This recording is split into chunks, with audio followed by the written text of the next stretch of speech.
যুবক বাবা, চিন্তা ভাবনা করিয়া কবরের দিকে যাও, একটু চিন্তা করো রে বাবা। আমার মাওলার কোরআন সত্য। আজকের বৈজ্ঞানিকরা বলে জমিন থেকে 9,30,00,000 মাইল উপরে হলো সূর্য। এই জমিনটা যত বড় তার থেকে 13 লক্ষ গুণ বড় সূর্য।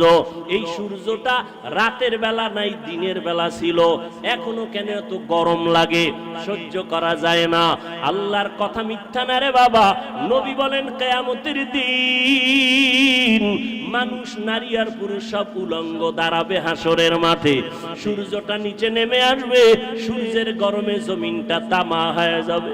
আম্মা জান আয়েশা রাদিয়াল্লাহু তাআলা আনহা দেখেন নবী একদিন তার রুমে বৈশা কাঁদতেছেন।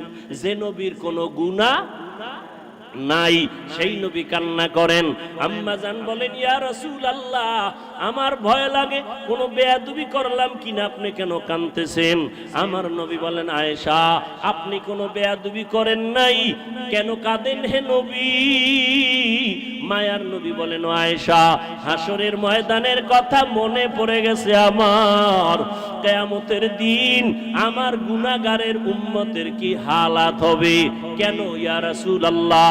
নবী বলেন ও আয়েশা, কিয়ামতের ময়দানে নারী আর পুরুষ সব উলঙ্গ দাঁড়াবে। কিয়ামতের দিন সূর্যের গরমে মাথার মগজগুলো টাস টাস করে ফেটে যাবে, জমিনটা তামা হয়ে যাবে। অন্যদিকে জাহান্নামের আওয়াজ, আবার আমার মাওলাও রাগান্বিত আওয়াজ দিবেন, লিমানিল মুলকুল ইয়াউম লিল্লাহিল ওয়াহিদিল কাহ্হার। আমার আল্লাহ এত রাগান্বিত হবেন, হাসরের ময়দানটা থর থর করে কেঁপে উঠবে। হাসরের ময়দানে সবাই থাকবে উলঙ্গ, নারী আর পুরুষেরা। ও পর্দার আড়ালের মা বোনেরা, আল্লাহ আপনাদের এত মর্যাদা দান করেছেন। আপনারা নবীদের মায়ের মতো মা, আপনারা আলেমদের মায়ের মতো মা, আপনাদের এত সম্মান। আপনারা খাদিজা রাদিয়াল্লাহু তাআলা আনহার মতো নারী, আপনারা আয়েশা রাদিয়াল্লাহু তাআলা আনহার মতো দামি নারী, আপনারা ফাতেমা রাদিয়াল্লাহু তাআলা আনহার মতো দামি নারী, ঈসা নবীর মা মারিয়াম আলাইহা সালামের মতো দামি নারী। আপনারা আল্লাহ পাক রব্বুল আলামিন এত সম্মান আপনাদের দান করলেন। ও পর্দার আড়ালের আম্মা জানেরা, এতক্ষণ আমি যুবকদের যত বয়ান শুনাইলাম ভালোর লাইনে, এই ভালোটা ততদিন পর্যন্ত হবে না যতদিন পর্যন্ত মা আপনি সন্তানকে ভালো লাইনে চালাইবেন না। কারণ সন্তান ভালো লাইনে যাওয়ার পেছনে অবদান হলো মায়ের। কারণ সন্তান মাকে বেশি ফলো করিয়া চলে। এই জন্যই নবীও বলেছেন, এ দুনিয়ায় সব থেকে নারী নেককারিনী যারা আদর্শবান নারী বড় দামি সম্পদ। এরে আম্মা জান, আপনার সন্তানটাকে আপনি ডাক্তার বানাবেন, বাধা নাই। ইঞ্জিনিয়ার বানাবেন, বাধা নাই। প্রফেসর বানাবেন, বাধা নাই। ও যুবক, তুমি স্কুলে পড়ো, কলেজে পড়ো, ভার্সিটিতে পড়ো, বাধা নাই।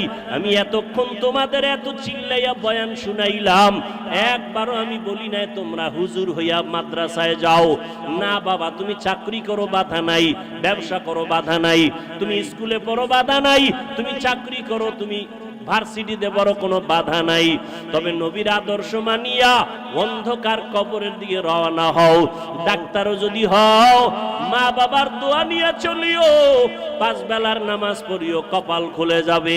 ইঞ্জিনিয়ার যদি হও, ভালো আদর্শ নিয়ে মানুষের সাথে আচরণ ভালো করিও, কোরআন তেলাওয়াত করো, 5 ওয়াক্ত নামাজ পড়িও, জীবনের চাকা ঘুরে যাবে।